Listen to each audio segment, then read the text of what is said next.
Hello प्यारे साथियों, नमस्कार। Welcome to my YouTube channel study 247।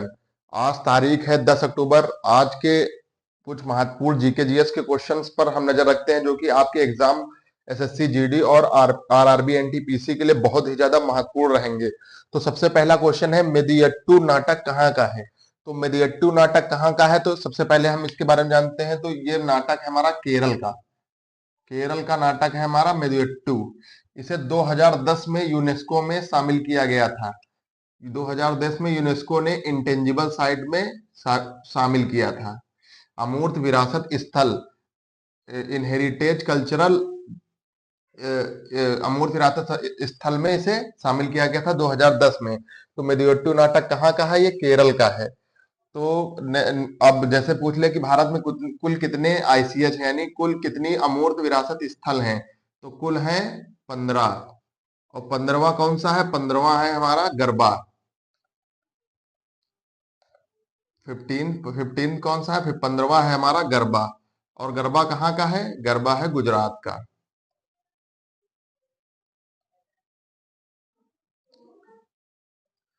तो मेदियट्टू नाटक केरल का है। 2010 में इसे यूनेस्को द्वारा आईसीएच अमूर्त विरासत स्थल में शामिल किया गया था।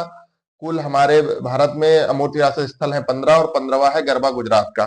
नेक्स्ट क्वेश्चन है, लाहौर नृत्य शैली कहाँ की है? तो लाहौर नृत्य शैली कहाँ की है? तो लाहौर नृत्य शैली है मेघालय की।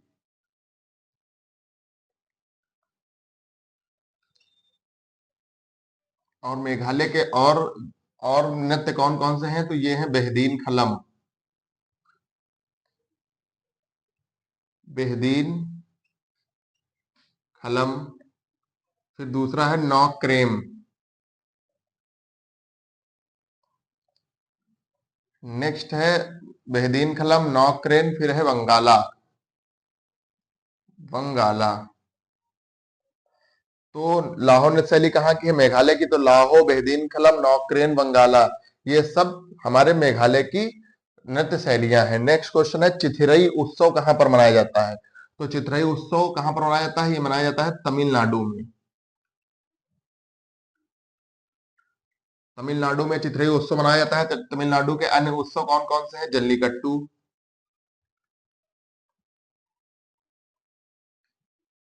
जल्लीकट्टू तमिलनाडु में मनाया जाता है। पोंगल तमिलनाडु में मनाया जाता है। और जल्लीकट्टू तमिलनाडु में मनाया जाता है, पोंगल तमिलनाडु। तो जल्लीकट्टू है, पोंगल है, चिथिरई उत्सव, ये सब कहाँ पर मनाए जाते हैं?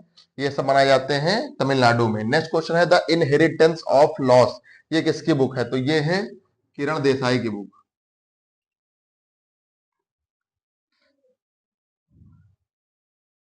किरण देसाई की बुक है the inheritance of life loss. Next question है, the race of my life. तो ये the race of my life किसकी बुक है? ये है मिल्खा सिंह जी की बुक। मिल्खा सिंह जी की बुक का क्या नाम है? The race of my life. Next question है, संविधान सभा का प्रथम सत्र कब कब हुआ? तो संविधान सभा का प्रथम सत्र कब हुआ? 9 दिसंबर 1946 को। अब जैसे पूछ ले क्वेश्चन, संविधान सभा की स्थापना कब हुई? तो स्थापना इससे जस्ट 3 दिन पहले हुई थी। कब हुई थी? 6 दिसंबर 1946। तो प्रथम सत्र हुआ 9 दिसंबर 1946, स्थापना हुई थी 6 दिसंबर 1946। और यहाँ के अस्थायी अध्यक्ष कौन से बने थे?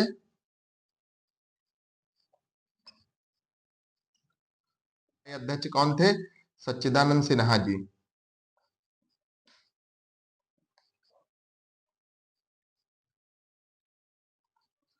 सच्चिदानंद सिन्हा जी इसके अस्थायी अध्यक्ष हुए। 9 दिसंबर 1946 में प्रथम सत्र हुआ। स्थापना 6 दिसंबर 1946 में हुई। अस्थायी अध्यक्ष सच्चिदानंद सिन्हा थे। और इसको संविधान बनने में, जैसे पूछ ले आपसे, कितना समय लगा? तो 2 वर्ष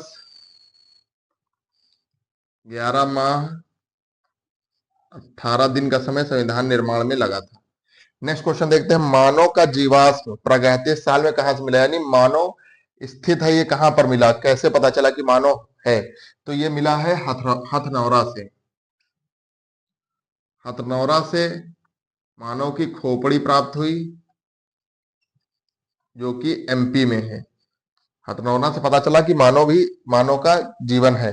नेक्स्ट क्वेश्चन है, भारत में व्यवस्थित कृषि का प्रमाण कहां से मिला? तो भारत में व्यवस्थित कृषि का प्रमाण हमें मिला है, अभी जो मिला है वो मिला है लहूरा देव से। लहूरा देव में हमें मिले हैं चावल के साक्ष्य, जो कि संत कबीर नगर में है।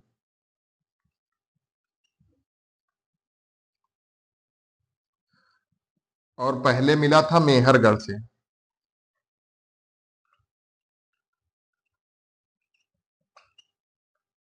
यहां पर गेहूं और जौ के साक्ष्य मिले थे। गेहूं और जौ के साक्ष्य मेहरगढ़ से मिले थे, और कृषि लहूरा देव से चावल के साक्ष्य मिले थे, जो कि संत कबीर नगर में है। नेक्स्ट क्वेश्चन है, मानव द्वारा यूज किया जाने वाला प्रथम अनाज कौन सा था? तो सबसे पहला अनाज था जौ, जो कि 7वीं शताब्दी में इसकी खोज हुई है। 7वीं शताब्दी से यूज किया जा रहा है जौ। फिर है नौटा दोली स्थल कहां पर स्थित है? तो नौटा दोली स्थल कहां स्थित है? ये स्थित है गुजरात में। नेक्स्ट क्वेश्चन है, भारत की अर्थव्यवस्था कैसी है? तो भारत की अर्थव्यवस्था है विकासशील, मिश्रित अर्थव्यवस्था है।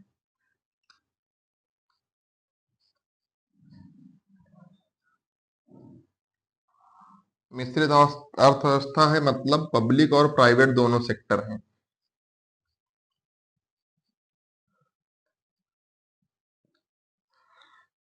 फिर है, जल का वाष्प में परिवर्तन कौन सा परिवर्तन है? तो ये है फिजिकल चेंज, यानी भौतिकी परिवर्तन। यानी फिजिकल भौतिकी परिवर्तन वह परिवर्तन होता है कि जैसे कोई वस्तु किसी भी चीज में परिवर्तित हो, लेकिन फिर उसके बाद फिर पुनः अपनी अवस्था में आ जाए। अब जैसे दूध से दही का बनना पूछ ले कौन सा परिवर्तन है? तो ये है रासायनिक परिवर्तन, क्योंकि दही से दूध नहीं बन सकता।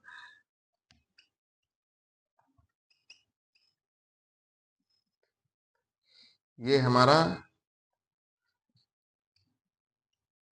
रासायनिक परिवर्तन है। तो जल का वाष्प में परिवर्तन भौतिक परिवर्तन है, दूध से दही बनना रासायनिक परिवर्तन है। क्योंकि रासायनिक परिवर्तन इसलिए है क्योंकि दूध से दही बन सकता है, दही से दूध नहीं बन सकता है। और भौतिक परिवर्तन यानी पुनः कोई वस्तु अपनी अवस्था में आ जाए। तो सबसे पहला